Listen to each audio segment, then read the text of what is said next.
ঠিক তখনই তাদের এমার্জেন্সি অ্যালার্টের মাধ্যমে খবর পাঠানো হয় যে সেখানে এক ভয়ানক ঝড় আসার সম্ভাবনা রয়েছে। তাই কোনো দেরি না করে এখনই তাদের স্পেসশিপে ফিরে যেতে হবে। তাই সব সায়েন্টিস্টরাই একে একে স্পেসশিপে ফিরে আসে, কিন্তু একজন সায়েন্টিস্ট স্পেসশিপে ফিরতে পারে না। সে মাঝপথে ঝড়ের কবলে পড়ে কোথাও হারিয়ে যায়। ওদিকে স্পেসশিপে ফিরে আসা সায়েন্টিস্টরা তার সঙ্গে অনেক চেষ্টা করেও যোগাযোগ করতে পারে না। তাই তারা তাকে আর খুঁজে পায় না। তারা ভাবে তাদের ওই সঙ্গী, যার নাম মার্ক, সে হয়তো মারা গেছে।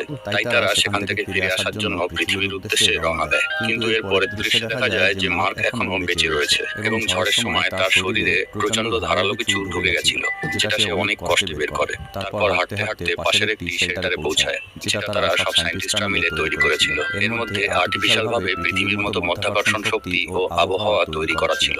শেল্টারের ভেতরে ঢোকার পর সে অনেক দুশ্চিন্তায় পড়ে, কারণ সে জানতো যে এর পরের প্রজেক্টে 4 বছর পরে আবার মঙ্গল গ্রহে লোক পাঠানো হবে।